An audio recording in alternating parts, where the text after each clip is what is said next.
The story of the Sri Padmanabhaswamy temple is not written in mere decades or centuries. It is etched into the very fabric of time, stretching back into the mists of ancient history. This sacred site in Thiruvananthapuram, Kerala, is mentioned in the great epics and Puranas of India, suggesting a history that is thousands of years old. Texts like the Brahma Purana, Matsya Purana, and even the Mahabharata speak of this holy place. It is a testament to its enduring significance, a place where divinity has been recognized and worshipped for countless generations, long before modern records began. The temple is not just a building, it is a living chronicle of faith. This temple is also deeply connected to the Alvars, the 12 poet saints of South India, who were instrumental in the Bhakti movement. They wandered from temple to temple, singing praises of Lord Vishnu. One of these revered saints, Namalvar, who lived around the 8th or 9th century, composed hymns in praise of the deity at this very temple. He referred to the city as Anantapura, the city of Anantha, celebrating the divine presence of Lord Padmanabha. His verses are not just poetry, they are historical and spiritual markers that confirm the temple's importance in the Vaishnava tradition from a very early period, anchoring it firmly in the sacred geography of India. The temple's origins are also woven into local legends, tales passed down through generations that speak of its discovery. One popular story tells of a sage named Divakara Muni who, in his search for a vision of Vishnu, was led by a mischievous child who was none other than the Lord himself. The child eventually revealed his cosmic form, so vast that it stretched for miles. The sage could only see parts of the deity at a time and pleaded for a smaller form he could worship. The Lord then condensed himself into the idol we see today, lying on the serpent Anantha, and instructed the sage to build a temple at that very spot. These stories and historical references paint a picture of a continuous, unbroken line of worship.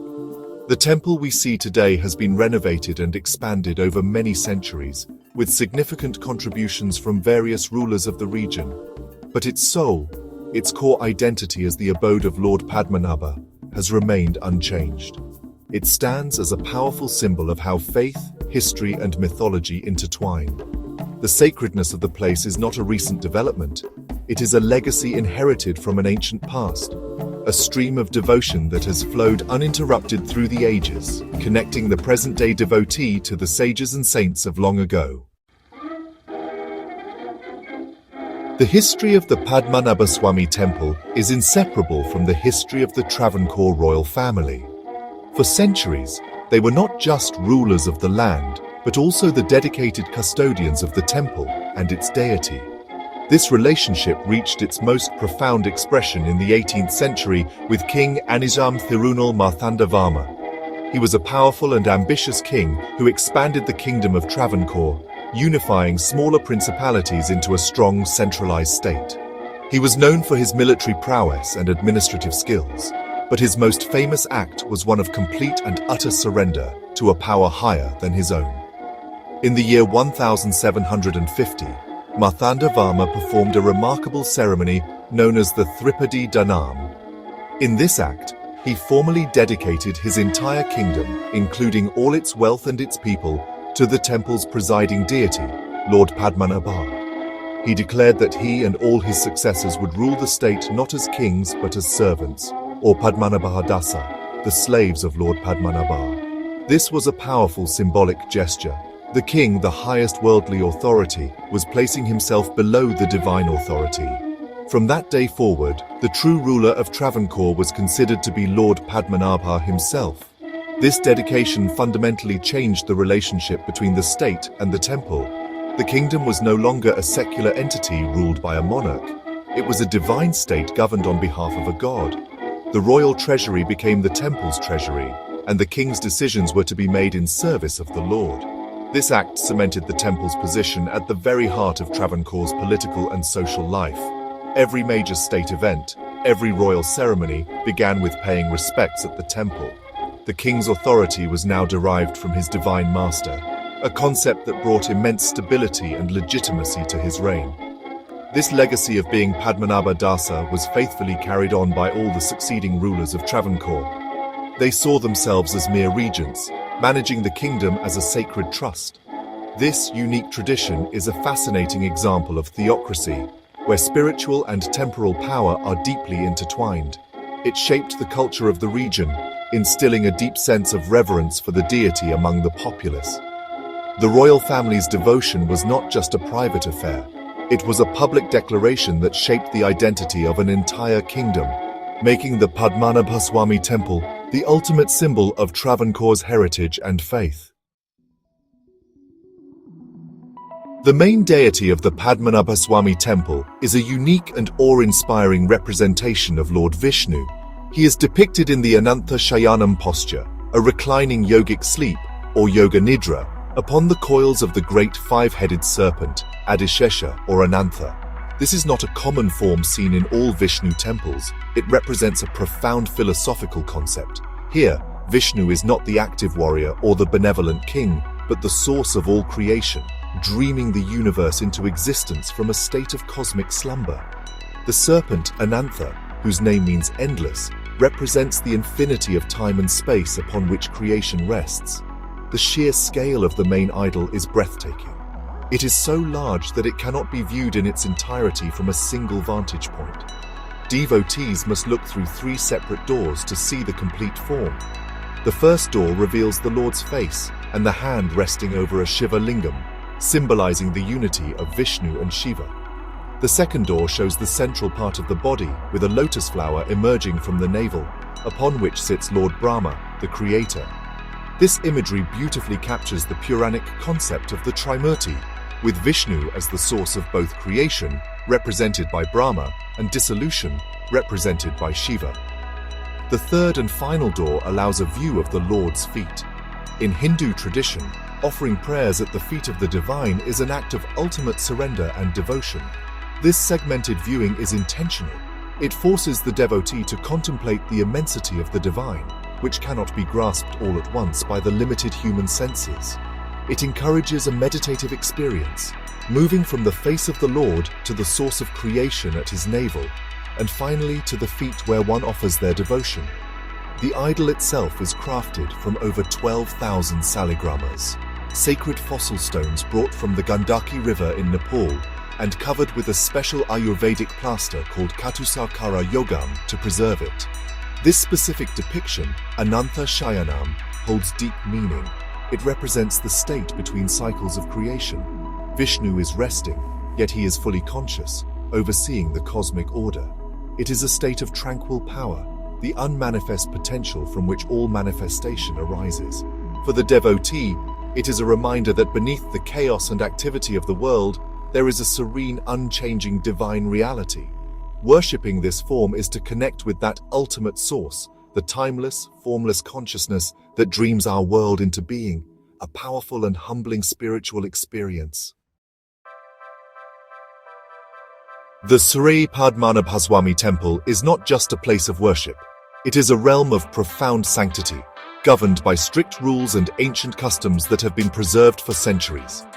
These traditions are designed to maintain the temple's spiritual purity and ensure that all who enter do so with the proper respect and humility.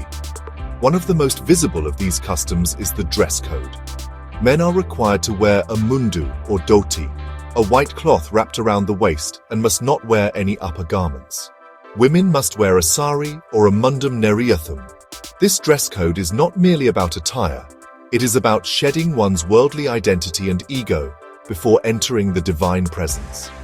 Another important custom is that only those who profess the Hindu faith are permitted to enter the inner sanctum of the temple.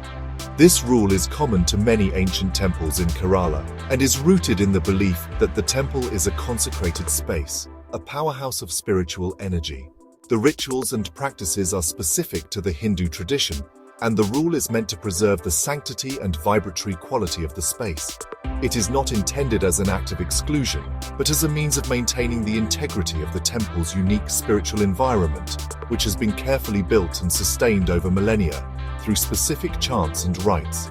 The daily rituals, or pujas, are performed with meticulous precision, following ancient texts and traditions. The temple priests are from specific families who have held this responsibility for generations, ensuring that the knowledge is passed down without deviation. The timings of the rituals, the specific mantras chanted, and the offerings made are all part of a complex, unchanging schedule. This adherence to tradition is believed to be crucial for sustaining the temple's divine energy. Even the materials used in the pujas, from the flowers to the ghee, are sourced and prepared according to specific guidelines to ensure their purity. These customs, while they may seem rigid to an outsider, are the very framework that supports the temple's spiritual atmosphere. They create a disciplined environment that encourages devotion and introspection.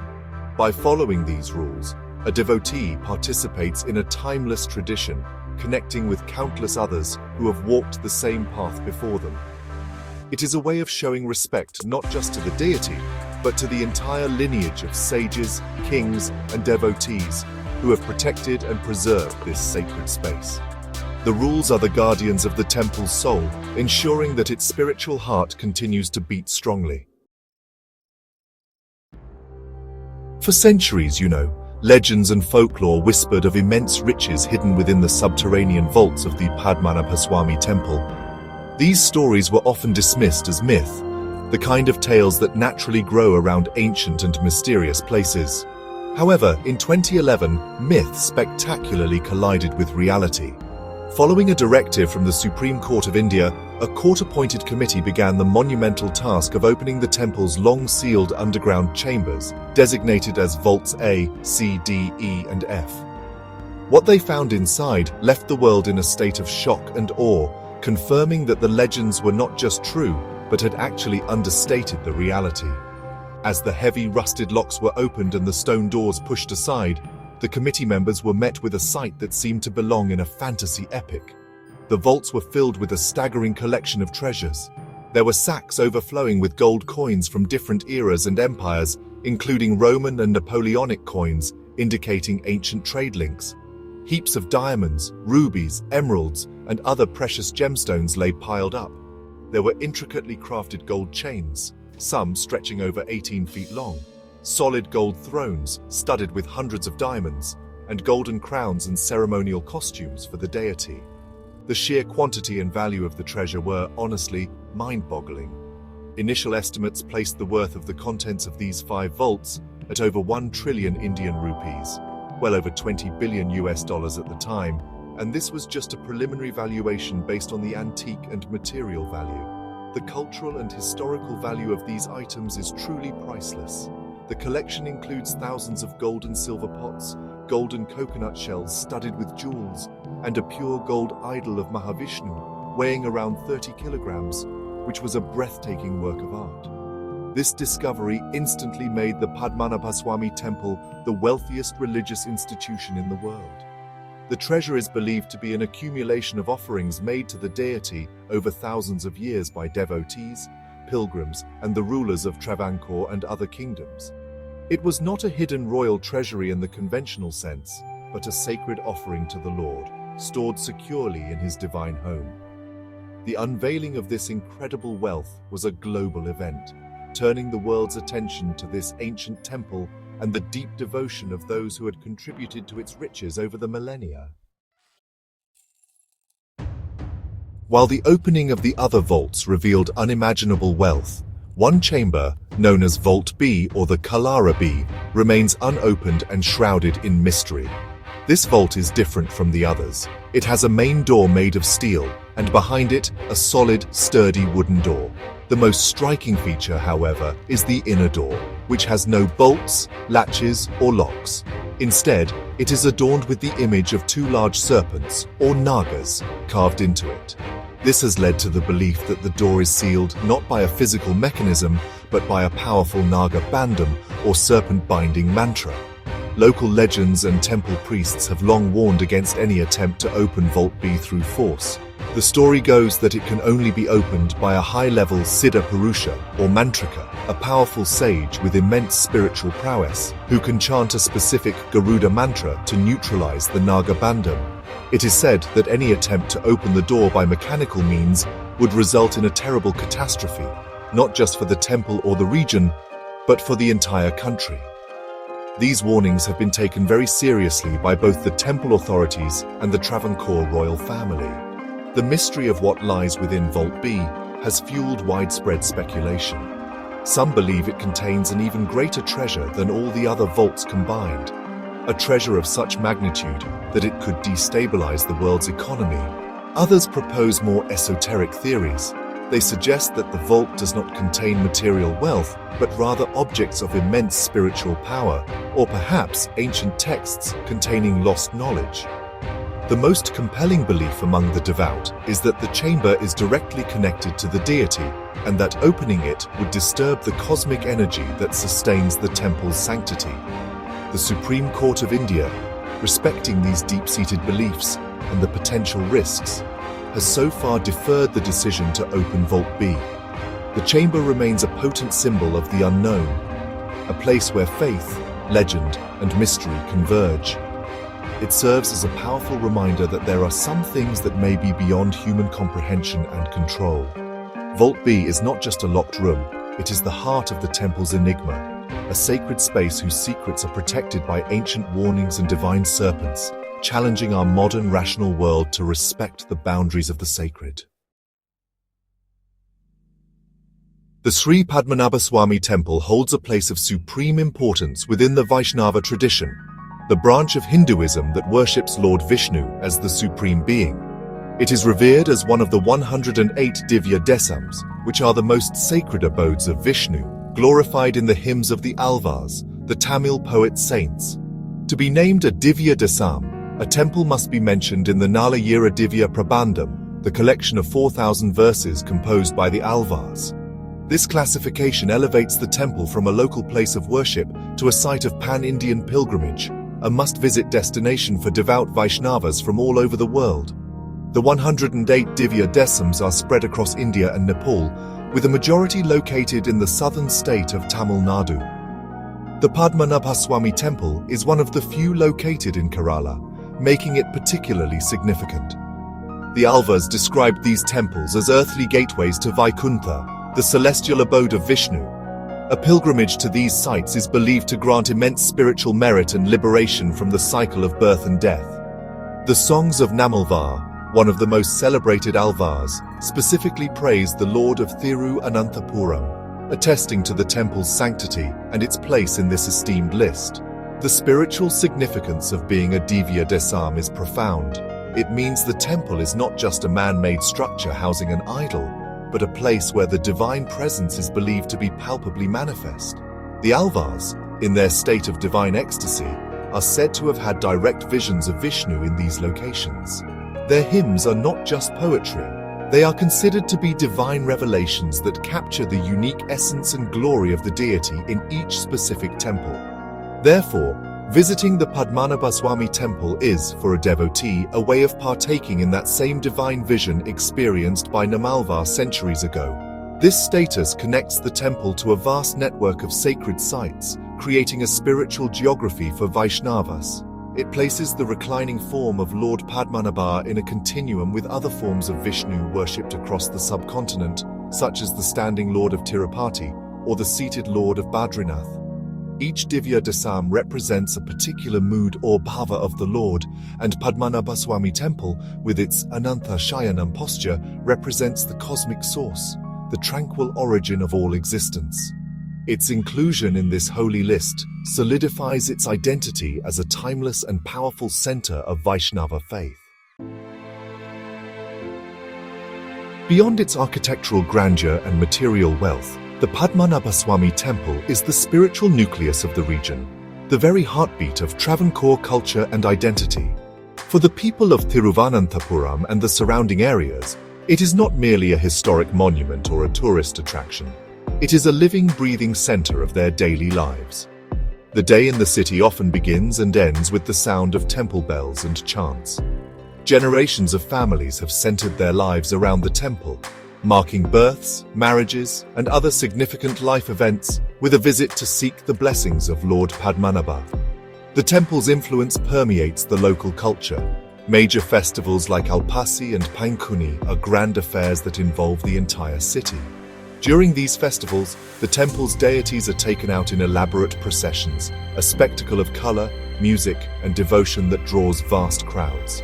The Arat procession, where the idol is taken for a ritual bath in the sea, is a particularly unique event.